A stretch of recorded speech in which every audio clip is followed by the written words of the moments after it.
Hello everyone, good evening. स्वागत है आप सभी का ऑनलाइन स्टडी में। आज के इस वीडियो में बात करेंगे Bihar SI pre mock test का सेट नंबर 4। अगर आपने इससे पहले के बाकी के सेट्स को नहीं देखा है तो प्लेलिस्ट में जा करके देख सकते हैं। और साथ ही साथ मैं आपको बता दूं फ्रेंड्स कि ये हमारा सेट रोज़ाना रात को 8:30 बजे आपको देखने को मिलता है, तो रोज़ाना हमारे साथ प्रैक्टिस कर सकते हैं 50 क्वेश्चन के साथ, जो कि पूर्णतः बीपीएसएससी के पैटर्न पर सारे क्वेश्चन को अरेंज किया जाता है। ठीक है, और साथ ही साथ इसका पीडीएफ जो आप टेलीग्राम ग्रुप से डाउनलोड कर सकते हैं, या फिर इस वीडियो के नीचे डिस्क्रिप्शन लिंक को चेक कर लीजिएगा, वहाँ से भी आपको पीडीएफ मिल जाएगा। तो चलिए शुरू करते हैं। वीडियो को आगे बढ़ाने से पहले बात कर लेते हैं कि कल का होमवर्क आपका क्या रहने वाला है। 14 अप्रैल के दिन आपको होमवर्क दिया जा रहा है फिजिक्स में परमाणु भौतिकी, और इसमें काफ़ी अच्छे टॉपिक्स दिए गए, आप इसको पढ़ लीजिएगा। लूसेंट सब्जेक्टिव पेज नंबर 208 में देखने को मिलेगा। ठीक है, टॉपिक वाइज में आज मैं आपको दे रहा हूँ विभिन्न राज्यों से संबंधित जो लोक नृत्य थे उनको आप पढ़ेंगे। ठीक है, और करंट अफेयर्स में क्या है, दिसंबर 2020 को एक बार फिर से आप रिवीजन करेंगे। ठीक है, तो यही रहने वाला कल का होमवर्क। चलिए अब आज की इस वीडियो को शुरू करते हैं। तो फ्रेंड्स, वीडियो को एंड तक ज़रूर देखें और बताइए कि 50 क्वेश्चंस में से आप कितना स्कोर कर पाते हैं। ठीक है, चलिए शुरू करते हैं। पहला क्वेश्चन है कि संगम साहित्य में निम्नलिखित में से किस मार्शल आर्ट का उल्लेख है। तो सही आंसर होगा कट्टू वरिसाई, ऑप्शन ए को टिक करेंगे, जो कि संगम साहित्य में मार्शल आर्ट का उल्लेख है। सेकेंड क्वेश्चन है कि निम्नलिखित में से किस पाल शासक के शासनकाल में रामचरित्र को लिखा गया था, जिसमें यह उल्लेख किया गया है कि पाल राजवंश सौर्य राजवंश के वंशज थे। तो सही आंसर यहाँ पे होगा गोपाल प्रथम, option C will be correct answer. कुछ पॉइंट्स मैंने यहाँ पे नोट डाउन किया है, पढ़ सकते हैं कि गोपाल प्रथम जो कि गौड़ यानी कि उत्तरी बंगाल पाल वंश का प्रथम राजा तथा बंगाल और बिहार पर लगभग 4 शताब्दी तक शासन करने वाले पाल वंश के संस्थापक था। तो ये चीज़ ध्यान रखिएगा। चलिए थर्ड क्वेश्चन क्या कह रहा है कि कौन से 3 वेद संयुक्त रूप से त्रयी या फिर वेद त्रयी कहा जाता है। वेद त्रयी कहलाती है। तो ध्यान दीजिएगा फ्रेंड्स, यहाँ पे हम कह सकते हैं कि जो प्रारंभ के 3 वेद हैं, यानी कि जो ऋग्वेद, यजुर्वेद और सामवेद, ये 3 वेद हैं, स्टार्टिंग के 3 वेद, इन्हीं को कहा जाता है त्रयी या फिर वेद त्रयी। तो करेक्ट आंसर होगा 1, 2, 3 यहाँ पे राइट आंसर है। ऋग्वेद, यजुर्वेद और सामवेद, ऑप्शन डी को टिक करेंगे। चलिए नेक्स्ट क्वेश्चन क्या है, अच्छे से पढ़िए। शिवाजी महाराज की भूराजस्व व्यवस्था के संदर्भ में क्या सत्य है। तो एक एक करके देखते हैं। पहला पॉइंट कह रहा है कि शिवाजी महाराज ने रस्सी द्वारा माप के स्थान पर काटी एवं मानक छड़ी का प्रयोग प्रचलन किया। बिल्कुल सही है। सेकेंड पॉइंट है कि भूराजस्व की दर आरंभ में उपज का 33% थी, जो कि बाद में बढ़ा करके 40% की गई थी। ये भी बिल्कुल सही है कि 33% से बढ़कर के 40% हो गई थी। शिवाजी महाराज ने जमींदारी और जागीरदारी का विरोध करते हुए रैयतबाड़ी व्यवस्था को अपनाया था। तो ये पॉइंट्स भी सही है। तो कुल मिलाकर की बात करें तो यहाँ पे ऑप्शन डी को टिक करेंगे कि सभी के सभी कथन बिल्कुल सही है। नेक्स्ट पॉइंट बनता है कि जीवाणु यानी बैक्टीरिया कौन सी बीमारी पैदा करने वाली जीव है। तो बताइए यहाँ पे करेक्ट आंसर क्या होगा। तो ध्यान दीजिएगा फ्रेंड्स, यहाँ पे करेक्ट आंसर, बात यहाँ पे जीवाणु की जा रही है, तो करेक्ट आंसर है तपेदिक, जिसको हम लोग यक्षमा भी कहते हैं, ऑप्शन डी। ये जीवाणु के कारण होता है, जबकि मलेरिया जो होता है वो किसके कारण होता है, प्रोटोजोआ के कारण, एड्स और मम्स, ये दोनों वायरस के कारण होता है। आगे देखते हैं। नेक्स्ट वन है कि बल्बर क्या होता है। बल्बर क्या होता है। तो बल्बर हम कह सकते हैं कि सघन वसा की परत होती है, बी करेक्ट है। चाय के पौधे का वनस्पति नाम क्या है। चाय के पौधे का वनस्पति नाम क्या है। तो करेक्ट आंसर होगा थियासाइनेसिस, option C will be correct answer, थियासाइनेसिस। नेक्स्ट वन की प्रोड्यूसर गैस जो है किनका मिश्रण है। प्रोड्यूसर गैस किनका मिश्रण है। तो ध्यान दीजिएगा, कह सकते हैं कार्बन मोनोऑक्साइड और नाइट्रोजन जो गैस होती है, इनके मिश्रण को हम लोग प्रोड्यूसर गैस कहते हैं, जबकि कार्बन मोनोऑक्साइड और हाइड्रोजन गैस के मिश्रण को भाप अंगार गैस कहा जाता है। तो ये दोनों बहुत बार रिपीट होते रहता है, तो याद रखिएगा। फिलहाल यहाँ पे सही आंसर है ऑप्शन ए। नेक्स्ट क्वेश्चन क्या कह रहा है कि एक रासायनिक पदार्थ जो कि रक्त का थक्का बनाता है। रक्त का थक्का बनाता है, क्या होगा सही आंसर। तो ध्यान दीजिएगा फ्रेंड्स, रक्त का थक्का विटामिन के जो होता है वही बनाता है। तो हम यहाँ पे कह सकते हैं कि फिलोक्विनोन, यानी कि राइट आंसर होगा ऑप्शन ए। फ्रेंड्स, अगर आपको वीडियो अच्छी लगी तो प्लीज़ वीडियो को लाइक किया करें। आप लोग लाइक बिल्कुल भी नहीं करते, जो कि हमें अच्छा नहीं लगता है। हम आपके लिए इतना मेहनत करते हैं, तो आप थोड़ा सा लाइक कर दो यार, हमें अच्छा लगता है। नेक्स्ट प्रश्न है कि निम्न में से कौन सा जो कि मॉन्ट्रियल प्रोटोकॉल के बारे में सही नहीं है। तो ध्यान दीजिएगा फ्रेंड्स, मॉन्ट्रियो प्रोटोकॉल के बारे में सही नहीं है। अच्छे से चारों पॉइंट्स को पढ़ लीजिए और बताइए कि करेक्ट आंसर क्या होगा। यहाँ पे करेक्ट आंसर जो है ऑप्शन हम बी को टिक करेंगे, वो गलत है, यानी कि सही नहीं है। देखिए, यह ओजोन परत जो कि रिक्तीकरण से संबंधित था, यानी मॉन्ट्रियल प्रोटोकॉल जो कि ओजोन परत से संबंधित है, बिल्कुल सही है। और यहाँ पे 1992 के बाद से ही अस्तित्व में आया था, ये पॉइंट गलत है। और थर्ड पॉइंट है कि इस संधि में 197 देशों का समर्थन दिया गया था, ये सही है। और इसकी पहली बैठक 1989 में हेलेंस्की में आयोजित की गई थी, ये बिल्कुल सही है। चलिए, इसके बारे में थोड़ा सा मैंने डिटेल भी रखा, इसको भी आप पढ़ सकते हैं। यहाँ पे देखिए, ओजोन परत को नुकसान पहुंचाने वाले विभिन्न पदार्थों के उत्पादन तथा उपभोग पर नियंत्रण के उद्देश्य से विश्व में कई देशों ने, जो कि 16 सितंबर 1987 को मॉन्ट्रियल प्रोटोकॉल पर हस्ताक्षर किए थे और 1 जनवरी 1989 से यह प्रभावी हो गया। यहाँ पे क्वेश्चंस में लिखा गया था 1992 के बाद से, जो कि ये गलत था। 1989 से यह प्रभावी हो गया, जिसकी पहली बैठक जो की गई थी मई 1989 हेलेंस्की में की गई थी। ठीक है, तो ये चीज़ ध्यान में रखिएगा, ये बहुत इंपॉर्टेंट हो जाता है। और प्रत्येक वर्ष 16 सितंबर को ही ओजोन परत संरक्षण दिवस के रूप में भी मनाया जाता है, ये भी याद रखेंगे। चलिए, फिलहाल देखते हैं नेक्स्ट क्वेश्चन क्या कह रहा है कि सरदेश मुखी की वसूली शिवाजी महाराज इस आधार पर करते थे कि वे महाराष्ट्र पुश्तैनी, यानी कि सरदेश प्रधान मुखिया है। सरदेश जो मुखी होता था, राजस्व का कितना प्रतिशत होता था? सरदेश मुखी राजस्व का कितना प्रतिशत होता था? राइट आंसर होगा ऑप्शन ए, 10% हुआ करता था, याद रखेंगे। नेक्स्ट प्रश्न की किसके द्वारा जारी फरमान को अंग्रेज आर्मी ने बंगाल में ब्रिटिश व्यापार का मैग्ना कार्टा बनाया? बंगाल में ब्रिटिश व्यापार का मैग्ना कार्टा बनाया, किसके फरमान को? तो फर्रुखसियर के द्वारा जारी फरमान, ऑप्शन बी करेक्ट आंसर है। नेक्स्ट प्रश्न क्या कह रहा है कि 11वीं सदी के भारत का दर्पण किसे कहा जाता है? 11वीं सदी के भारत का दर्पण किसे कहा जाता है? करेक्ट आंसर है Kitabul Hind, option A will be correct answer. देखिए फ्रेंड्स, कुछ पॉइंट्स भी यहाँ पे मैंने नोट डाउन किया है, पढ़ सकते हैं कि अलबरूनी जो है महमूद गजनवी के साथ भारत आया था, इसे भारतीय इतिहास का पहला जानकार कहा जाता है। अलबरूनी ने 1030 ईस्वी में किताबुल हिंद, यानी कि भारत के दिन नामक किताब की रचना की थी। ठीक है, आगे बढ़ते हैं। नेक्स्ट क्वेश्चन कह रहा है कि जाकिर हुसैन कौन सा वाद्य यंत्र बजाते थे? जाकिर हुसैन का संबंध किस वाद्य यंत्र से है?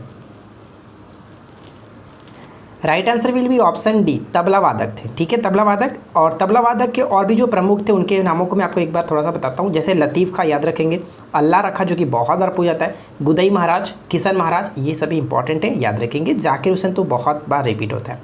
चलिए आगे बढ़ते हैं। नेक्स्ट प्रश्न है कि डुरंड कप किस खेल से संबंधित है? डुरंड कप किस खेल से संबंधित है? तो करेक्ट आंसर होगा फुटबॉल। ध्यान रखिएगा, फुटबॉल से और भी संबंधित जो इंपॉर्टेंट कप्स हैं वो मैं आपको बताता हूँ। जैसे रोवर्स कप, डुरंड कप आपने देख लिया, कोपा कप, संतोष ट्रॉफी, आशुतोष मुखर्जी, ये सभी इंपॉर्टेंट है और बार बार रिपीट होते हैं। अगला पॉइंट है कि कंप्यूटर के विकास में सर्वाधिक योगदान किनका है? कंप्यूटर के विकास में सर्वाधिक योगदान किसका है? अगर आपने ऑप्शन बी को टिक किया तो आपने आंसर गलत टिक किया है। क्यों फ्रेंड्स? क्योंकि कंप्यूटर के विकास के रूप में जाना जाता है, कंप्यूटर का जो आविष्कार किया था, कंप्यूटर के जनक के रूप में चार्ल्स बेबेज को जाना जाता है, लेकिन सर्वाधिक जो योगदान रहा वो था वान न्यूमैन का, यानी कि करेक्ट आंसर होगा यहाँ पे ऑप्शन डी। अगला क्वेश्चन, निम्न में से वह वैज्ञानिक कौन है जिसने पहली बार रुधिर परिसंचरण की व्याख्या की है? रुधिर परिसंचरण की व्याख्या सर्वप्रथम किसने की थी? तो सर्वप्रथम किया गया था विलियम हॉर्वे के द्वारा, ऑप्शन हम बी को टिक करेंगे। जबकि रक्त समूह की खोज किसके द्वारा की गई थी? कार्ल लैंडस्टीनर के द्वारा, ये ध्यान रखेंगे। अगला प्रश्न है कि किसके द्वारा आनुवांशिकता के विज्ञान को आनुवांशिकी कहा गया? बताइए कि किसके द्वारा आनुवांशिकता के विज्ञान को आनुवांशिकी कहा गया? तो राइट आंसर यहाँ पर होगा वेटेसन, ऑप्शन हम डी को टिक करेंगे। अगला प्रश्न देखिए क्या कह रहा है कि निम्नलिखित में से कौन अनुचुंबकीय पदार्थ है? निम्नलिखित में से कौन अनुचुंबकीय पदार्थ है? तो यहाँ पे हम कह सकते हैं कि राइट आंसर होगा ऑप्शन सी, ऑक्सीजन, जो कि अनुचुंबकीय पदार्थ के अंतर्गत आता है। वे पदार्थ जो कम से ज़्यादा चुंबकीय क्षेत्र की ओर गति करते हैं तथा जिनकी उपस्थिति से चुंबकीय क्षेत्र का मान कम हो जाता है, उन पदार्थों को अनुचुंबकीय पदार्थ कहते हैं। और उदाहरण के रूप में आप याद रखेंगे जैसे कि एल्युमिनियम, सोडियम, ऑक्सीजन, ये सभी के सभी अनुचुंबकीय पदार्थ हैं। क्लियर? चलिए नेक्स्ट क्वेश्चन क्या है? निम्नलिखित कथनों पर विचार करें। तो 2 पॉइंट्स दिए गए, दोनों पॉइंट्स को अच्छे से पढ़िए और बताइए कि कौन सा कथन यहाँ पे सही होगा। पहला पॉइंट्स में क्या कह रहा है कि लोहे की क्यूरी ताप जो होती है 358 डिग्री सेल्सियस होता है। क्या ये सही है? जी नहीं फ्रेंड्स, ये पॉइंट गलत है। अस्थायी चुंबक बनाने के लिए नर्म लोहे का प्रयोग किया जाता है। क्या ये सही है? तो ये बिल्कुल सही है कि अस्थायी चुंबक बनाने के लिए नर्म लोहे का प्रयोग हम लोग करते हैं, जबकि स्थायी चुंबक बनाने के लिए इस्पात का प्रयोग किया जाता है। तो करेक्ट हमें बताना था, तो ऑप्शन बी को टिक करेंगे, केवल और केवल 2 सही है। चलिए इसके बारे में कुछ मैंने पॉइंट्स भी नोट डाउन किया, आप यहाँ पे पढ़ करके भी समझ सकते हैं। लोहे का क्यूरी ताप कितना होता है? 770 डिग्री सेल्सियस होता है, जबकि निकेल के लिए क्यूरी ताप 358 डिग्री सेल्सियस होता है। यही पॉइंट्स गलत किया गया था। स्थायी चुंबक बनाने के लिए जो कि यहाँ पे इस बात ने इस्पात का प्रयोग किया था, ठीक है, इस्पात का प्रयोग किया था, जबकि अस्थायी चुंबक के लिए नर्म लोहे का प्रयोग करते हैं। नेक्स्ट क्वेश्चन है कि पृथ्वी के ध्रुव पर नमन कोण का मान कितना होता है? बताइए, पृथ्वी के ध्रुव पर नमन कोण का मान कितना होता है? ऑप्शन बी करेक्ट होगा, 90 डिग्री। नेक्स्ट क्वेश्चन की एक डोमेन में परमाणुओं की संख्या कितनी होती है? एक डोमेन में परमाणुओं की संख्या जो है वो कितनी होती है? तो ध्यान रखिएगा फ्रेंड्स, एक डोमेन में परमाणुओं की संख्या 10 के पावर 18 से 10 के power 21। Option C will be correct answer. Next प्रश्न है कि अमरबेल यानी कि कसकूटा क्या है? अमरबेल जो होता है वो हम कह सकते हैं कि पूर्ण तना परिजीवी है, यानी ऑप्शन बी करेक्ट आंसर है। ध्यान रखिएगा, ये एकदम वीवीआई प्रश्न है। क्लियर?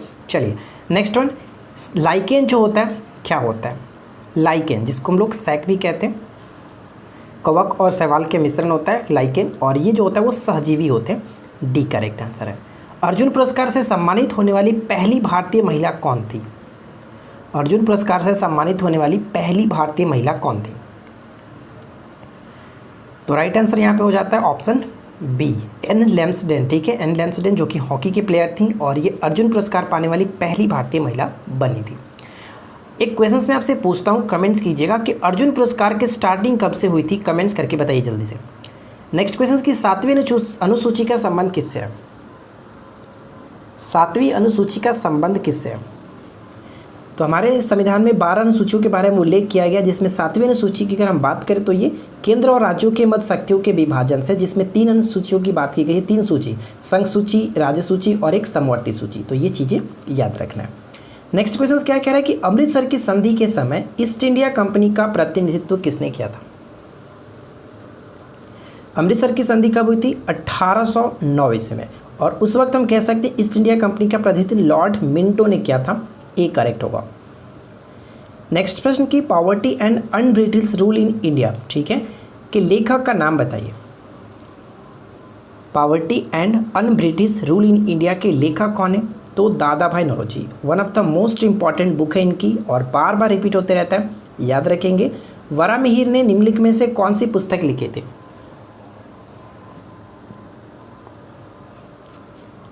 तो यहाँ पे करेक्ट आंसर होगा वरामिहिर की जो पुस्तकों का नाम कह सकते हैं कि option C, option D correct होगा, तीनों।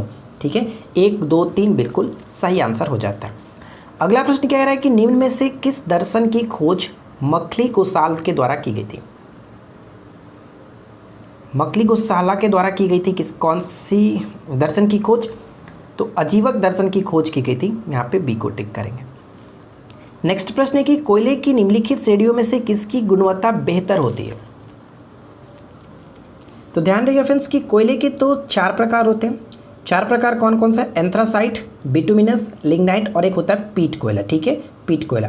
पीट कोयला सबसे निम्न किस्म का कोयला माना जाता है, जबकि सबसे उच्च कोटि का जो कोयला होता है वो एंथ्रासाइट होता है। इस पर में कार्बन की मात्रा काफ़ी ज़्यादा होती है, ध्यान रखेंगे। और लिग्नाइट जो होता है इसको भूरा कोयला के नाम से जाना जाता है। क्वेश्चन एग्जाम्स में डायरेक्ट पूछ जाते हैं कि निम्नलिखित में से किस कोयले को भूरे कोयले के नाम से जानते हैं? लिग्नाइट, याद रखेंगे। और बिटुमिनस जो कोयला होता है घरेलू उपयोग यानी कि सामान्य किस्म का कोयला होता है, जो हम लोग घरेलू कामों में यूज़ करते हैं उसको। तो ये सभी चीज़ें आपको याद रखना है। फिलहाल करेक्ट आंसर यहाँ पे होगा एंथ्रासाइट, जो कि उच्च कोटि का यानी कि बेहतर गुणवत्ता वाला कोयला है। नेक्स्ट वन कि निम्नलिखित में से किसने वाइकॉम सत्याग्रह की शुरुआत की और नमक कानून की रक्षा में कालीकट से पैनूर तक पद यात्रा की थी? तो सही आंसर क्या होगा? ऑप्शन सी, यानी कि केलाप्पन। ऑप्शन हम सी को टिक करेंगे। देखिए फ्रेंड्स, नेक्स्ट क्वेश्चन है कि डंकल मसौदा किससे संबंधित है? यानी कि डंकल प्रस्ताव जो है वो किससे संबंधित है? तो यहाँ पे करेक्ट आंसर किसे टिक करेंगे, ऑप्शन ए को विश्व व्यापार संगठन से संबंधित है, ऑप्शन ए करेक्ट होगा। चलिए इसके बारे में हम लोग विस्तार से थोड़ा सा समझ लेते हैं कि एक्चुअली ये में है क्या। हम यहाँ पे कह सकते हैं गैट, जिसको हम लोग विश्व व्यापार संगठन को पहले जानते थे गैट के नाम से, ठीक है, अब ये WTO के नाम से जाना जाता है। तो हम यहाँ पे पढ़ सकते हैं कि अर्थात गैट वार्ताओं के 8वें दौर, उरुग्वे दौर जब हुआ था उस वक्त वार्ता में गतिरोध हो जाने पर दिसंबर 1990 में ब्रुसेल्स में वार्ता भंग हो गई। अगला पॉइंट ये कह रहा है कि दिसंबर 1991 में गैट के तत्कालिक जो महानिदेशक थे आर्थर डंकल, ठीक है, ने उरुग्वे दौर का एक अंतिम प्रारूप जो कि डंकल प्रारूप कहलाया और इसको प्रस्तुत किया था। और डंकल प्रारूप में अन्य बातों यानी कि सेवाओं और निवेश के साथ साथ व्यापार संबंधी बौद्धिक संपत्ति अधिकार को भी शामिल किया गया था। यानी कुल मिलाकर के बात करें तो ये व्यापार से संबंधित था। और ये किसने प्रस्तुत किया था, तो आर्थर डंकल ने प्रस्तुत किया था, इसलिए इसको डंकल प्रारूप भी जाना जाता है, मसौदा जाना जाता है।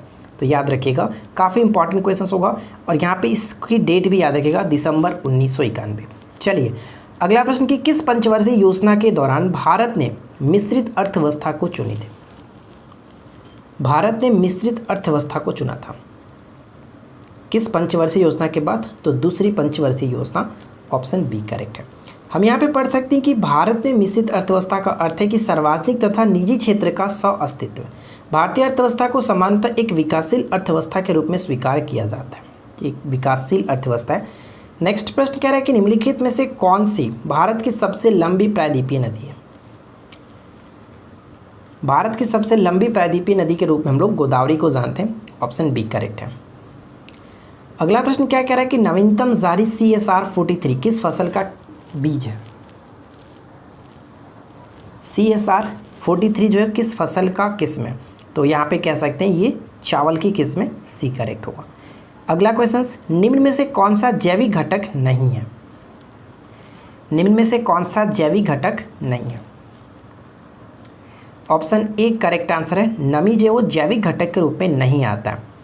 निम्न में से कौन सुमेलित नहीं है। निम्न में से कौन सुमेलित नहीं है, चारों पॉइंट्स को अच्छे से देख लीजिए और बताइए कि कौन सुमेलित नहीं है। तो यहाँ पे करेक्ट होगा ऑप्शन ए, अनुच्छेद 145 का संबंध जो कि न्यायाधीशों के वेतन के साथ ये गलत तरीके से मैच किया गया। और हम यहाँ पे बता दें आपको कि 145 का संबंध किस है। यहाँ पे देख लीजिए क्या क्या लिखी गई है।